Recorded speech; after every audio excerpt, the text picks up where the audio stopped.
Right, I'm going to set you a challenge, and that is to listen to the following bit of footage that I'm going to play you, and I want you to write in the comments what pops. Okay, what pops out at you that is wrong.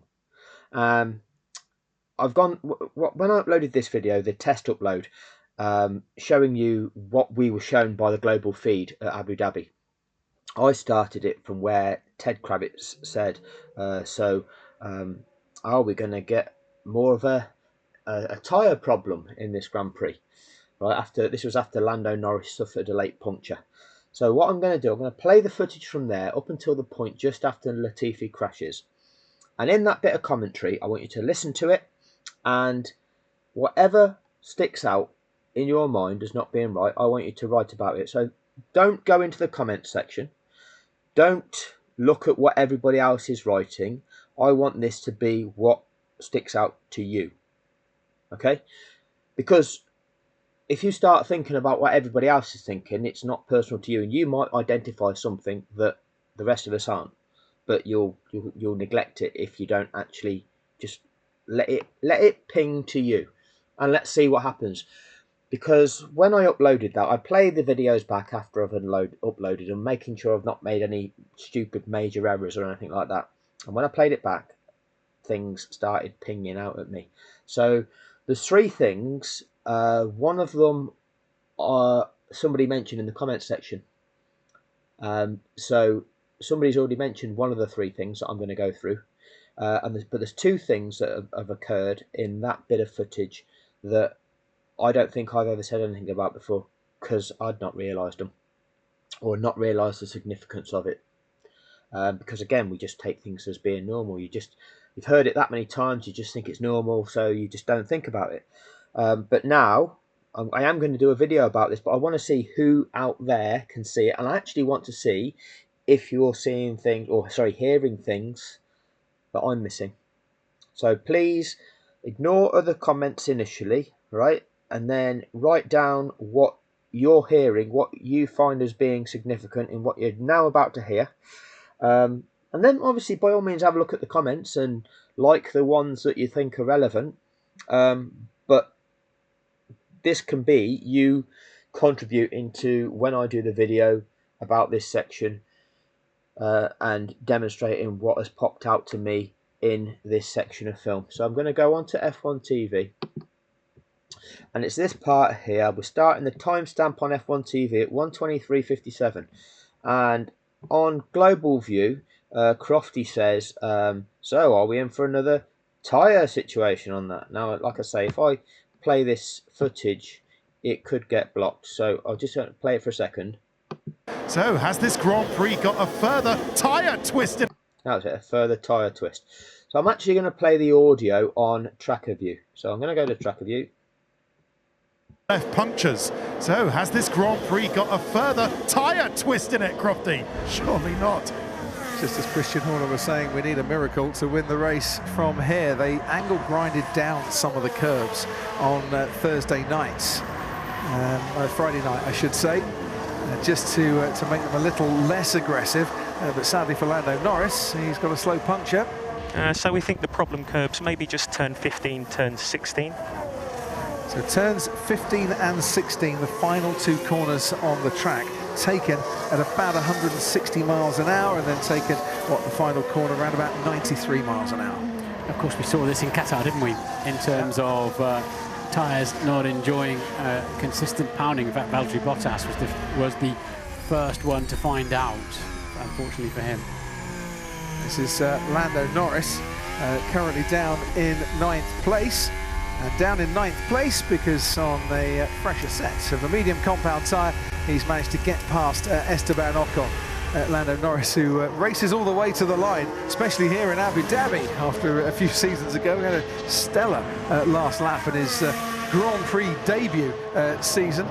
Came home to finish in 8th place, still racing to the line now. Normal service resumed now then for Lewis Hamilton, straight back into the 126s. Now he's cleared the traffic. And now that Norris is pitted, that means there are 5 cars for Verstappen to get through in that DRS train, as we call it. Yeah, Verstappen, though, will get DRS to help him lap those cars, and that might just help him shave off a couple of seconds here or there, but he needs a little bit more than that. As it stands, 394.5 points for Lewis Hamilton. He will become world champion. Max Verstappen will have led more laps than any other driver during the course of this season, but it won't be enough to give him that dream of a first ever Formula One World Championship. We've said it all season long, Martin, and especially this weekend, though. Whoever is champion, both drivers have put in a champion performance all season long. Without doubt.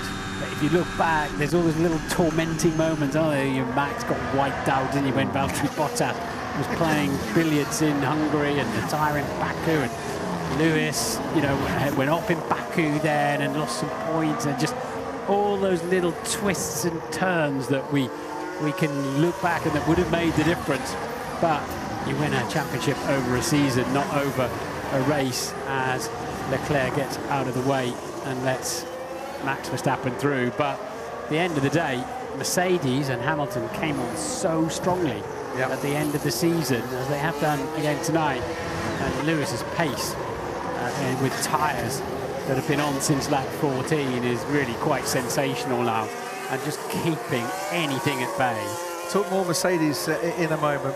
Verstappen, when he goes to wherever he goes to lie down and relax at the end of this season, will he think back to Silverstone?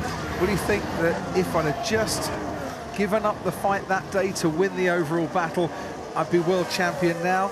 Or will that not enter his mind? I've asked him that a couple of times on camera, and he's like, no, I would. In fact, he actually rejoined on that when I asked him that in Brazil. He said, no, I'd do the same thing again. My feeling is, I don't know why you do the same thing again, because he had a 33-point lead that morning and ended up, sadly for Max, in hospital that day. Lando Norris on and up to 8th place after a late pit stop caused by that slow puncture. He's charging through the field. His teammate Daniel Ricciardo moves out of the way, and Max Verstappen then quickly gets back onto the racing line because he wants to try and keep Charles Leclerc at bay, but both Ricciardo and Leclerc out of the points at the moment. Mercedes on course to be Constructors' champions for a record-breaking 8th consecutive time, and in a season where the regulations changed ever so slightly, but at their detriment at the start of this season, it's once again a great recovery, because they felt they've been hampered coming into this season by those slight regulation changes.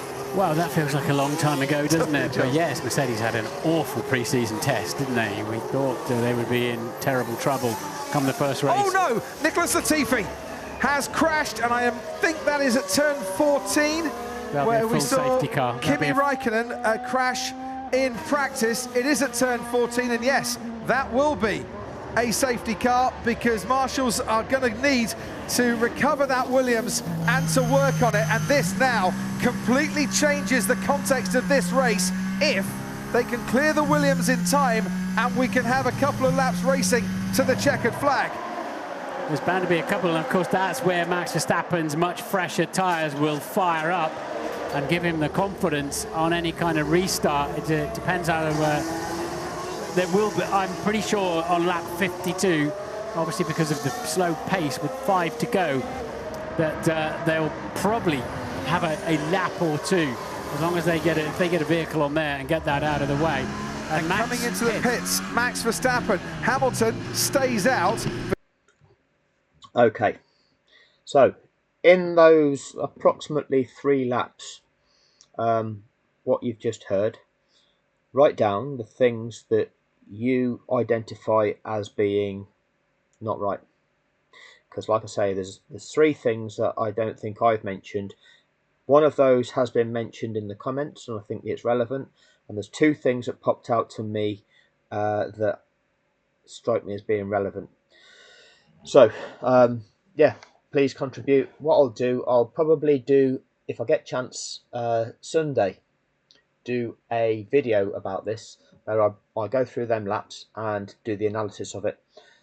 So whatever comments you're able to put in before then, they could well be useful.